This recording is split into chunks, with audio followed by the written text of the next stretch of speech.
Hi everyone, welcome to Aravali technologies. This is Sreeja. So ఇవాళ video వచ్చేసి Python యొక్క introduction. First of all మనం Python అంటే ఏంటి, పైథాన్ని ఎవరు డెవలప్ చేశారు, అండ్ పైథాన్లో ఏ ఎక్స్టెన్షన్ యూజ్ చేస్తారు, అండ్ పైథాన్ ఎందుకు ఇంత డెవలప్ అయింది అండ్ ఎందుకు అవుతుంది అనేది తెలుసుకుందాం. ఫస్ట్ ఆఫ్ ఆల్ పైథాన్ అనేది ఒక ప్రోగ్రామింగ్ లాంగ్వేజ్. సో మనకి నార్మల్గా వేరేవి కూడా తెలుసు, లైక్ సి కానీ, C++ కానీ, జావా కానీ, జావా స్క్రిప్టింగ్ కానీ, లేదంటే ఆర్ కానీ. సో ఇవన్నీ ప్రోగ్రామింగ్ లాంగ్వేజెస్. సో అలానే పైథాన్ కూడా ఒక programming language. So first of all programming language అంటే ఏంటి? So programming language is nothing but planning algorithms. So ఆల్గరిథమ్స్ని ఏవైతే ప్లాన్ చేస్తామో అదే మనకి ప్రోగ్రామింగ్ లాంగ్వేజ్. సో మనకి ఇక్కడ డౌట్ రావచ్చు, కోడింగ్ అంటే ఏంటి?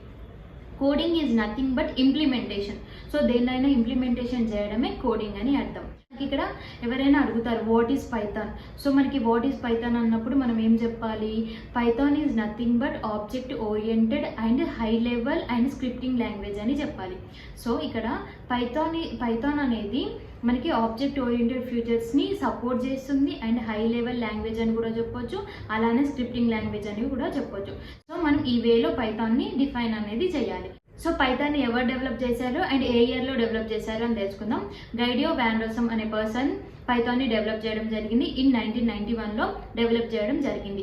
సో పైథాన్ అనేది దేన్ని బేస్ చేసుకొని తీసుకోవడం జరిగింది అంటే ABC అని ఒకటి ఉంటుంది. సో దాన్ని బేస్ చేసుకొని పైథాన్ అనేది తీసుకోవడం జరిగింది. అండ్ డెవలప్ చేసిన పర్సన్ ఎవరు అంటే ఒక డచ్ ప్రోగ్రామర్. నార్మల్గా మనకి మన సిస్టంలో కొన్ని ఫైల్స్ అనేవి ఉంటాయి, లైక్ ఆడియో ఫైల్స్ కానీ, వీడియో ఫైల్స్ కానీ. సో ఎలా ఉంటాయి అవి? ఆడియో ఫైల్ వచ్చేసి మనకి .mp3 అనే ఎక్స్టెన్షన్తో ఉంటుంది, అండ్ వీడియో ఫైల్ వచ్చేసి మనకి .mp4 అనే ఎక్స్టెన్షన్తో ఉంటుంది, అలాగే PDF వచ్చేసి .pdf అనే ఎక్స్టెన్షన్తో ఉంటుంది. సో అలాగే మనకి పైథాన్ అనేది .py అనే ఎక్స్టెన్షన్తో ఉంటుంది. నార్మల్గా మనం తీసుకుందాం సి లాంగ్వేజ్ అనేది ఏ ఎక్స్టెన్షన్తో ఉంటుంది? .c అనే ఎక్స్టెన్షన్తో ఉంటుంది. అలాగే C++ అనేది .cpp అనే ఎక్స్టెన్షన్తో ఉంటుంది. జావా అనేది .java అనే ఎక్స్టెన్షన్తో ఉంటుంది. అలాగే జావా స్క్రిప్టింగ్ అనేది .js అనే ఎక్స్టెన్షన్తో ఉంటుంది. సో మనకు అలాగే పైథాన్ అనేది .py అనే ఎక్స్టెన్షన్తో ఉంటుంది. సో ఫర్ ఎగ్జాంపుల్ మీరు ఏదైనా పైథాన్ ఫైల్ని రాయాలి అనుకుంటే, సో ఫైల్ నేమ్ వచ్చేసి ఫైల్ నేమ్ .py అనే ఎక్స్టెన్షన్తో మనం సేవ్ చేసి దాన్ని ఎగ్జిక్యూట్ అనేది చేయాల్సి ఉంటుంది. పైథాన్ అనేది యూజర్ ఫ్రెండ్లీ అన్నట్టు. సో యూజర్ ఫ్రెండ్లీ ఎందుకు? పైథాన్ అనేది easy to understand and easy to right A code. So నార్మల్గా వేరే ప్రోగ్రామింగ్ లాంగ్వేజెస్తో కంపేర్ చేసుకుంటే పైథాన్ అనేది మనం ఈజీగా అర్థం చేసుకోవస్తుంది. సో ఈ కోడ్ అనేది మనం ఈజీగా రాయొస్తుంది. సో అసలు పైథాన్ అనే నేమ్ ఎందుకు వచ్చింది? సో పైథాన్ అంటే ఏమైనా స్నేకా అని కూడా మనం నార్మల్గా డౌట్స్ అనేవి ఉంటాయి. సో పైథాన్ అనేది ఎలా పిక్ చేసుకున్నారని తెలుసుకుందాం. నార్మల్గా ఒక BBC ఛానల్ అనేది ఉంటుంది. సో దాంట్లో మనకి మాంటీ పైథాన్ ఫ్లయింగ్ సర్కస్ అనే సిరీస్ అనేది వచ్చేది.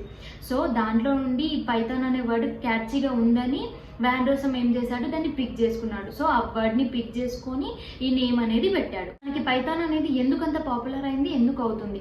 సో పైథాన్ అనేది ఒక పెద్ద లార్జ్ కమ్యూనిటీ. సో మీరు నార్మల్గా సెర్చ్ చేసి చూడండి, డెవలపర్స్ అనే వాళ్ళు దేనికి ఎక్కువ ఉన్నారు అని అంటే మనకి పైథాన్ అనేది చూపిస్తుంది. సో పైథాన్లో మిలియన్స్ ఆఫ్ డెవలపర్స్ అనే వాళ్ళు ఉన్నారు కాబట్టి పైథాన్ అనేది పాపులర్ అయింది. అండ్ అలాగే మనకి పైథాన్లో చాలా లైబ్రరీస్ అనేటివి ఉన్నాయి. More than 30 lakhs of libraries అనేటివి ఉన్నాయి. సో లైక్ చాలా లైబ్రరీస్ ఉన్నాయి, అలాగే ప్యాకేజెస్ ఉన్నాయి, అండ్ మాడ్యూల్స్ ఉన్నాయి, అండ్ ఫ్రేమ్వర్క్స్ అనేటివి చాలా, ఈచ్ అండ్ ఎవ్రీథింగ్ మనకి పైథాన్లో ఉంది. సో అందుకే పైథాన్ అనేది చాలా పాపులర్ అయింది అండ్ అవుతుంది కూడా.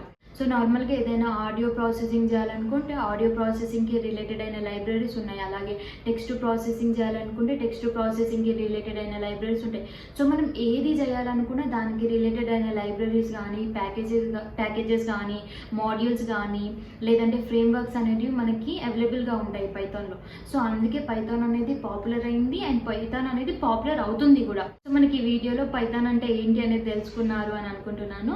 Thank you for watching. Next కంటే నెక్స్ట్ వీడియోలో మాట్లాడుకుందాం. So subscribe to my channel.